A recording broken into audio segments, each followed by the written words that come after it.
and welcome back everyone to the video series dedicated show on Paramount Plus that will eat your Greek salad with their fingers. That's right, we're talking about The Challenge All-Star Season 2, Episode 8, and in this episode we have the first team to punch their tickets to the finals. But before we can talk about that and them, let's start off where last episode left off, and that was Casey finding out she was pregnant. Both her and Kahada had to exit the game, and coming back to the challenge house, Tech and Ayana and the rest of the King's Palace is excited. They're singing their song because they have come back from an elimination unscathed. Their alliance is fully intact and they're having a great time. That is until Jodi comes walking into the room, and that's when Nehemiah tells her to, no, you can't be in here, turn around and get out of the room. You cannot celebrate with us because you voted against me and Melinda, and you're against the King's Palace, so you can't share in our celebrations. And the way Nehemiah phrases this,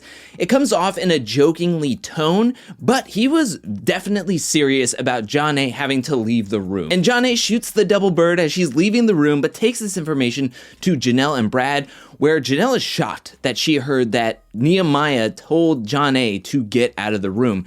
And this is where we have Brad breaking down the division of the house, and it's split right down the middle. There's only 12 people left in the game, 6 teams, and we have 6 players, 3 teams on one side of the house, and 6 players and 3 teams on the other side of the house. And with no life shield, this is pivotal for who wins this next daily challenge. But before we can get to that, let's move into Tech and Ayana talking with each other. Tech is being very tentative and being there for his partner Ayana because he knows that if Ayana gets stressed or tensions build up, she could explode on somebody and that could put their game in jeopardy. So he's being very tentative. He's listening to Ayana when she needs to talk to somebody. He is there for her. And speaking of good partnerships, we move to the next morning where Jodi and MJ are talking with each other, and they are talking about how they love being partnered with each other.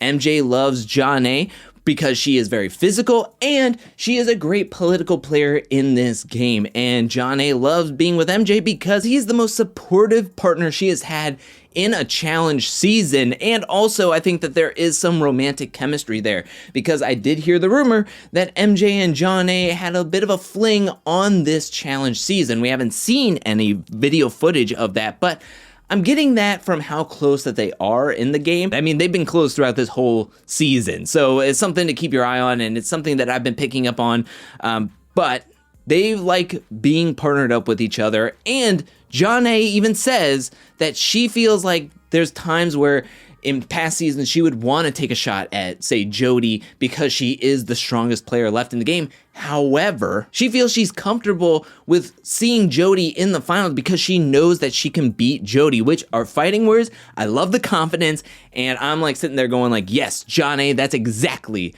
what I want to hear from you. But now it's time to move into this week's daily challenge where we meet up with TJ in the woods, and TJ mentions that this is going to be the mini final, and this daily challenge is called Dive and Conquer, where all the teams are going to be tethered to one another. They're going to have to run a half mile to the cenote and then jump into it, swim to an answer key, have to memorize a puzzle key, and then have to get out of the cenote, run a half mile back. That's a mile round trip for this daily challenge, and you're gonna have to put together this puzzle. This isn't gonna be a one-stop shop. You have to do multiple trips. If you can't get this puzzle, you're doing like 5 to 6 mile runs just trying to remember this answer key, which is going to be a tough answer key to remember. There's a lot of colors, there's a lot of details, but TJ blows the horn. Everybody is taking off into the woods, and I have to say that I love mini finals. They always test players to their limits. I like to see what all the teams and players are made of. I will say that I thought that the mini final from last season was a bit better because I like mini finals that have a lot of different stages. I like multiple stages, and this one was very straightforward where you have to just finish this puzzle and you have to run. Whereas the last seasons, they had to carry logs, they had to do a memory puzzle, they had to run a lot. Now, Brad and Jodi are looking very strong as they are up at the front for most of this daily challenge. They are the first ones to the cenote, they're the first ones out and back to their puzzles, they're putting everything together. The main thing that really hindered them was the actual puzzle portion. At one point late in the game, Jodi was like, oh my goodness, the horns are all different colors. And when you're looking at a picture that is very much detail oriented and you have to be memorizing every single little thing, for your partner to be like, oh crap, one giant big thing on these puzzles, which are the horns, are different colors, you're like, oh no, we're gonna be making multiple trips here.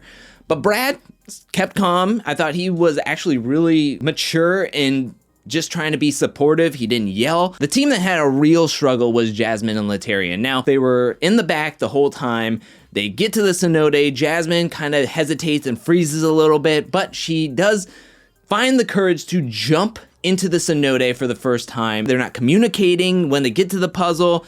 Laterian is second guessing Jasmine. When they're running back to the cenote, Jasmine like falls down and she says that her ankle is hurting her. I thought, oh my goodness, we're gonna have another DQ from the season, and I did not want that to happen again. But Jasmine, with the help of Laterian, was able to fix her shoe, be able to push forward, and really the ankle did not come into play the rest of the game, which I'm very happy about. The rest of the teams are going. A lot of the teams are being frustrated that they're not getting this puzzle. There's a lot to this puzzle, and there are points where teams are just like, I can't go another time. Like, I just need to get this over with. I'm frustrated. My body is aching. And a lot of the players are saying that this is kicking their butts. Jodi talked about how this was a very tough daily challenge, and if the final is even worse than this, then she severely underestimated what the final could be like. One team that didn't have troubles with this was MJ and Jodi. They win. I think they were okay when their teammates were winning, but when it's getting this close to the finals and not knowing if this could be the last daily challenge and going into the final elimination,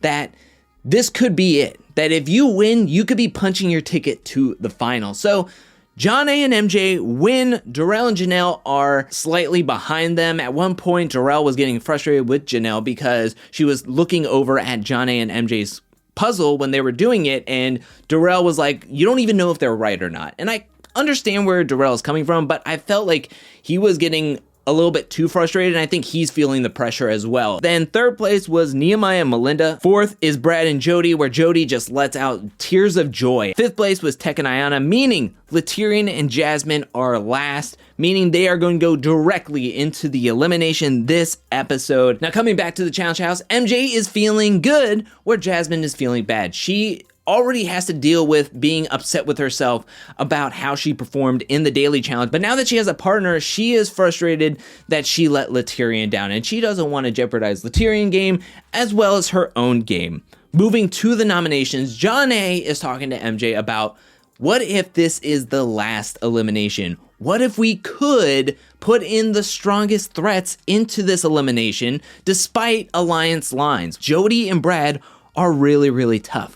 What if we take a shot at throwing them into the elimination or them into the house vote? And MJ says, yeah, let's do it. Let's put their names on the board. They're being cocky and everything. But soon after saying that, he is like, nah, just kidding. We need to put up the other alliance. We need to put up the King's Palace because we're in a good position, and this isn't the last elimination. This could put us in no man's land because the King's Palace isn't going to bring us into their alliance. And if we take a shot at our own alliance, then we're on an island. So John A allows MJ to put up the predictable King's Alliance in there. So it's Tech and Ayana, Nehemiah and Melinda up as the house votes. And come to find out at the end of this episode that it was a good decision not to take a shot at your own alliance, but I really wanted to see that shot being taken because that's a big move. That's a big move late in the game. But then again, you have to understand who you're sending into the elimination. Do you have the numbers to send them into the elimination? And then you have to think, oh, they're going up against Laterian and Jazz. Do you have a shot at taking that team out? Because if they don't, then all you're doing is putting a target on your back for the next round. Everybody's coming down.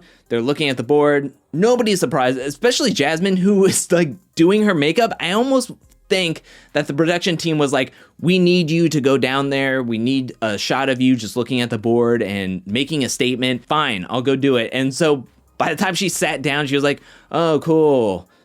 It's the rest of our alliance. I totally understand. So she's doing her makeup, and I just was like, that's a real mood right there. Now, post nominations, this is where the game and the show gets a little spicy because we have a party scene. Everybody's having a good time. They have some of their costumes on. They're dancing. They have their hair done. And then after the party, this is when Ayanna can't stand the mess that was left just everywhere. She's like, how can people just leave this mansion trashed? So Ayanna decides to clean up. She's like frustrated at everybody. And this is where Jodi is talking to her room, saying how Ayanna called her privilege after she asked her to help clean up. And Jodi was asking about where her Greek salad was because she paid for it. She wants to know where it is. She's hungry. The way Jodi was talking about the story, she said that Ayanna took her asking about her Greek salad in a certain type of way, that maybe she was offended on how Jodi asked about the Greek salad. And then Ayanna came back and said,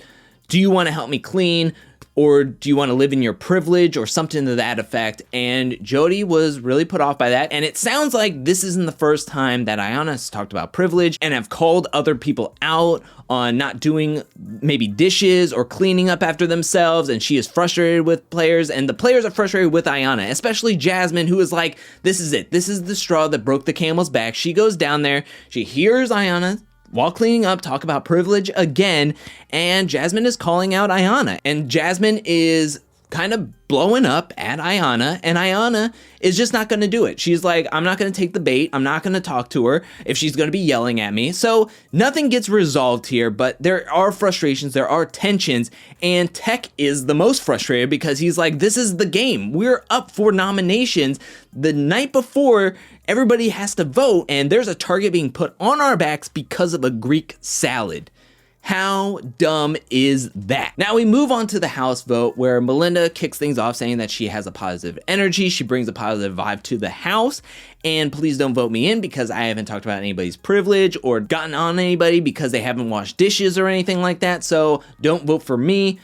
And then Ayanna talks about how she said that she promised Tech that she wasn't going to talk at this nomination ceremony, that she was going to let Tech do all the talking. So she's going to pass the mic over to Tech.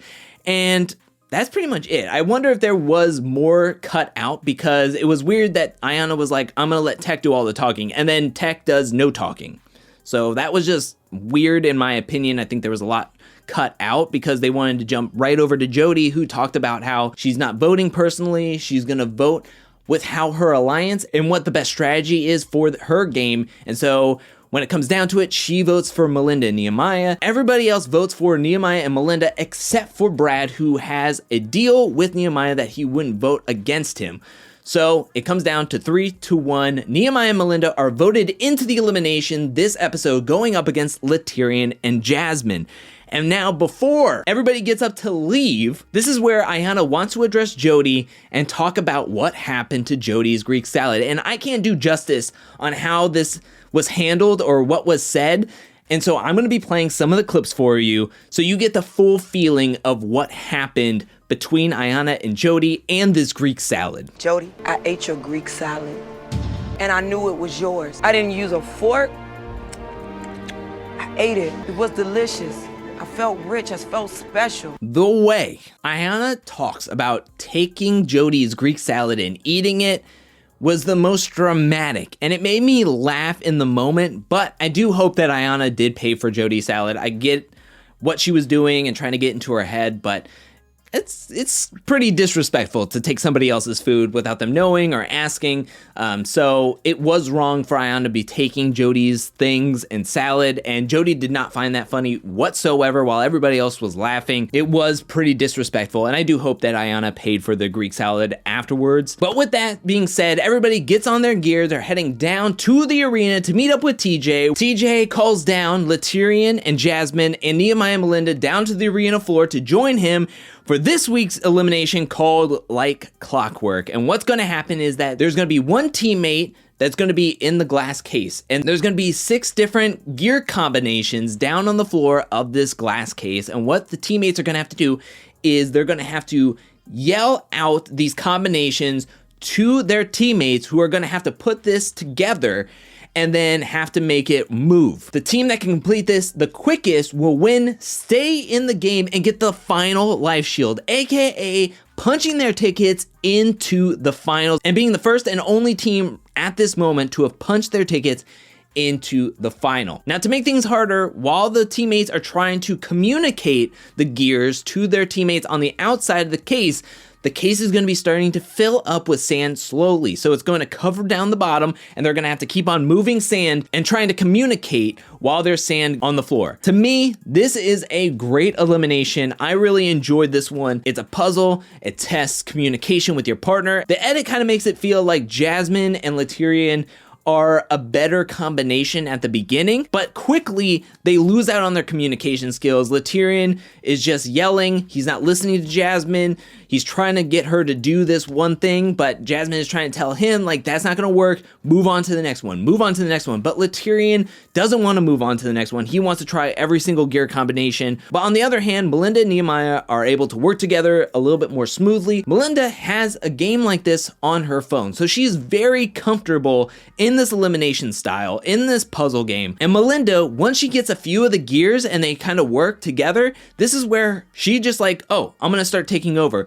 Nehemiah's yelling out gear combinations. There's one point where Melinda just holds up a gear and Nehemiah's like, yeah, that's the next one. Like, Melinda already had this in her brain. She puts in the last one. She's moving these gears and boom, Nehemiah and Melinda win this elimination, sending Laterian and Jasmine home. I will say that I kind of noticed, and I don't know if anybody else thought this as well, but I thought that Laterian and Jasmine had a lot more sand in their glass case than, say, Nehemiah and Melinda. I felt like Nehemiah didn't have as much sand, so he was able to see the combinations a little bit more. Maybe he was just moving the sand and was able to allocate it a little bit better than Laterian and Jasmine. But either way, Laterian and Jasmine are eliminated from the game, meaning Nehemiah and Melinda win this elimination. Melinda gets her second elimination win of her challenge career, and they get the final life shield of the season, meaning Nehemiah and Melinda are in the finals. Melinda has made it to her first finals in her challenge career. And on that note, that is where this episode ends. There are 4 other teams now trying to find their way into the finals. They have to make it through one last daily challenge, one last elimination. And if you watch the preview to the next episode, I felt like it gave it all away. Like, we know exactly how next episode is going to end. So if you have not watched it or forgot to watch the preview for next episode, do not watch it. I say do not watch it because it just, I think, gave it all away. It was full of spoilers and it's only like 15 to 30 seconds. And I was like, why would you show all those clips?